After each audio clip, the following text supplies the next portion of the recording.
Okay, great. So today we are starting with JavaScript. So we see the JavaScript introduction, variables and operators. So as a part of the class, you guys will be, you need to know anything about anything. Cannot even HTML and CSS come into picture at this class. This class you don't need anything. Okay. So what will you learn after the class? You learn what is JavaScript, where do you use it, why you should use it, and the syntax and styles of writing JavaScript, its variables. There are certain standards to name some variables, and we see what kind of data a variable can hold. Also we see what kind of operations we can do on the variables. Okay. So what is JavaScript and why do we need it? So JavaScript is a, okay, I'll just write it down, okay, for a better understanding. This is called client side scripting language. You see these slideshows in websites. Did you guys see any time slideshows, like slides come and go, right? And sometimes you see you click on a button, okay, something will hide and show, right? When you click on a button, okay, it will say like, are you sure? It will ask yes or no. Okay, you see on Tutos Live, if you visit Tutos Live, there is a pop-up, right? There is a pop-up. You guys see it, right? So that is done using JavaScript. And the most important part of JavaScript is changing the content and style dynamically. So this is the most important property of JavaScript. So this is called DOM, Document Object Model. Okay, Document Object Model. So we can change the content of the web page dynamically using JavaScript. That is the most powerful feature of the JavaScript, and that is why JavaScript is widely used. Okay, and the other important feature of JavaScript is, you guys might have heard of what Ajax. Okay, some people call it as Ajax, some people call it as Ajax. So what is this Ajax? Okay, this Ajax is nothing but, you see this autocomplete in Google when you are typing something, right? When you type something, Google will give you suggestions. Hey, suppose if you say learn, okay, it will say learn PHP, learn HTML, learn MySQL. Then you type learn space P, it says learn PHP, learn Perl, learn Python. Okay, so that autocomplete is done using Ajax, and JavaScript is used in Ajax too. Okay, so these are the most powerful features which can be done using JavaScript. So that is the reason we need JavaScript. And the other important part about JavaScript is, like, this is the most important feature nowadays. When you visit a website, when you visit a website, they will store your information. They'll ask you, right, where are you from? Can I store your information? Okay, and they'll also ask you, we are storing your cookies, we are storing your IP address. Sometimes they'll also store your name and email also if you submit once. Okay, they'll store information, right? That is done using JavaScript. So using JavaScript, you can store what browser he is visiting, what URL he is visiting, okay, what is his location, what is his IP address, which operating system he is using. So you will get to know everything, this kind of information, using JavaScript. So when combined with HTML, CSS and JavaScript, okay, we have a complete application right here. You don't even need PHP to do any application, which requires only client side knowledge. When only client side knowledge is required, you only need HTML for your content, CSS for your styling, and JavaScript for your whatever the operations, what are the events, what are the actions you want to do on the website. Syntax part. So how to give scripting? Inside head we have a style tag, right? Just like that, you have script tag also. Here you write your JavaScript.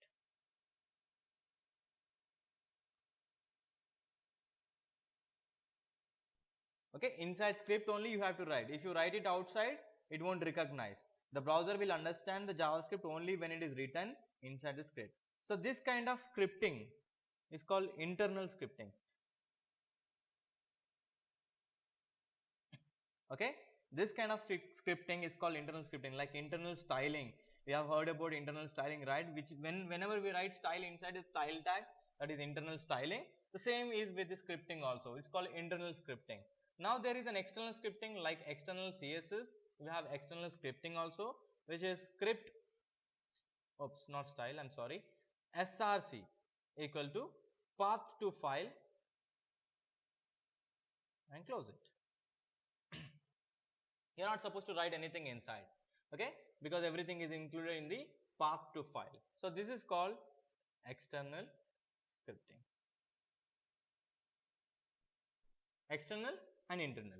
Okay, now which one is better? Most of the people here, okay, the important tip I give you, nowhere anybody, I think I have seen so many programmers, okay, who claim themselves as biggest agencies, very good developers. They only make one mistake. Remember this point. Nowhere you will get this point. Always write your JavaScript, okay, at the end of the body tag. Remember this. This is a very important tip. Nobody will know this tip. Why we should write at the very end of the body tag? The reason, okay, some logic is involved, right? There is a logic involved. Whenever there is a logic involved, the browser should do the logic. HTML and CSS, there is no logic. Just read it, interpret it, show it. But coming to the script, there is a logic involved. When there is a logic involved, that's where the the operations of the browser start. So in that, it will consume some time. It will consume some time. So to avoid that, we need to write like this. Okay, which I'll show. Also show. Nobody will tell you this. Trust me, you have to write it there only because you don't want to slow down your website. Okay, writing JavaScript at the top, what happens? Browser will read from the top to bottom. When it reads from the top to bottom, okay, it will first encounter script. Okay, there is some logic here. Hey, please do this logic. When the logic is done, it is not asynchronous. It's completely synchronous. Then it will load your HTML and CSS. Okay, so that is the reason always write your JavaScript at the end of the body tag. Now you may ask me one question. Okay, this question is a very popular question. Okay, now you write at the very end, right? So what if there is some logic which needs to be executed at the very start? Okay, for that we have logic in JavaScript, which we'll be knowing in the coming classes. So this is variable store. This is how the syntax is. Okay, and I forgot to say you guys, every JavaScript statement ends with a semicolon. Okay, every statement will end with a semicolon. Let's take this. Okay, this is it. Every statement will end with a semicolon, and variable is a container which stores this is values actually, to store values, like add two numbers, x equal to 2, y equal to 3. We give in mathematics, right? Just like that, in programming language we store values and then perform operations or whatever we want to do. Now rules of naming, what you have to do. Okay, it's the first letter. Okay, you can use underscore, you can use also dollar. These are the latest standards. And like this is an example: vat sagar, underscore sagar, dollar sagar. The second letter of, or any other letter of the first letter can be anything, like underscore 2 4e, meaningful name. Okay, two separate words with underscore. Okay, these are the do's. You have to follow this, and here in here this is standard, these are mine. Okay, most people will give randomly. They say var x equal to first name. Okay, that's really stupidity, because tomorrow you come back, okay, you'll find it very hard to find that particular variable. So now don'ts, what you're not supposed to do: must not be a number. Okay, no special characters other than underscore and dollar. Not so meaningful, like sdfg, var dog, something like that. Okay, there is a note here. Declare as many as number. Okay, you can declare any number of variables in a single statement. You can declare in a single statement like this: result, status, link, line.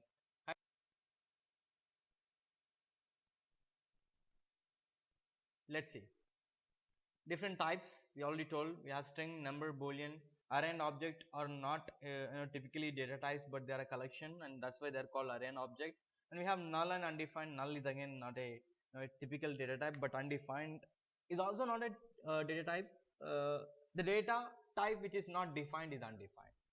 Okay, it's like black is not white. Okay, something like that, which is not defined is undefined. So we'll see here. Okay, this is string. Strings are always enclosed in quotes. If something is inside quotes, that means it's a string. Like your names, location. Number is either a whole number or a decimal number. It's still called a number in JavaScript. Unlike other programming language, you call this integer and this is float. Okay, you call this as integer and this as float. But in JavaScript, they are both the same. They are called only numbers. Okay, there are no quotes around it. Check it out. If you put quotes around it, what will it become? It will become a string. And then boolean is true or false, available equal to true, present equal to false. Okay, so as I told you, grouped or under one label, that's called array. Okay, let's forget about array. We are not dealing with arrays here, or we are not dealing with objects also here. Okay, doc type, HTML.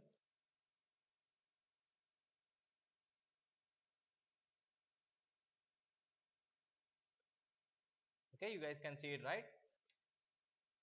So head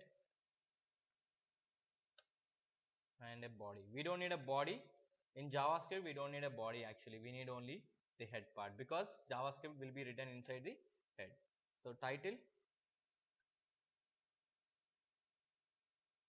is JS first program.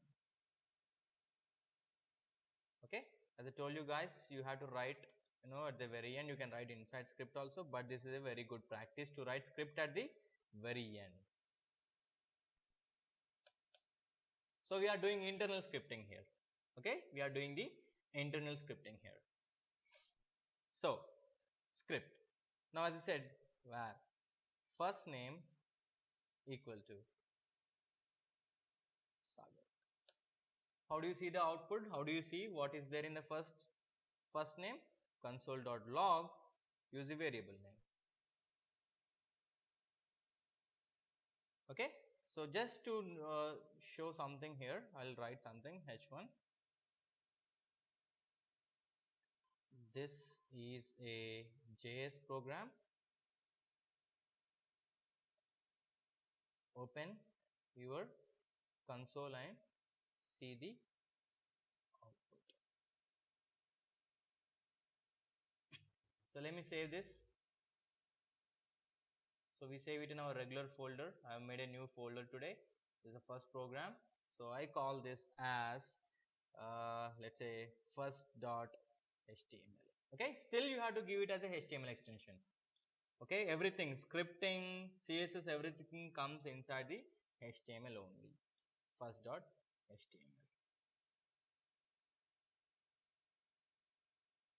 Okay, let me save this. So let's go to that folder.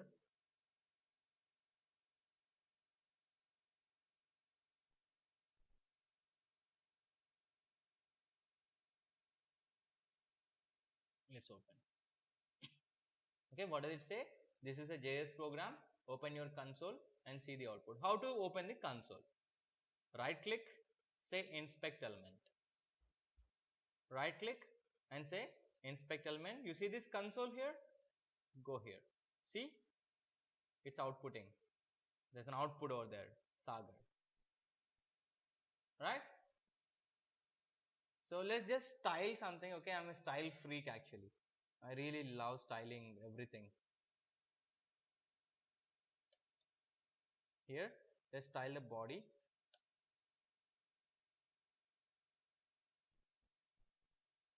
Background.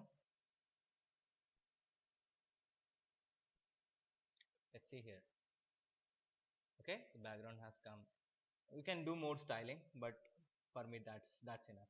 Now, how do I know the data type of this?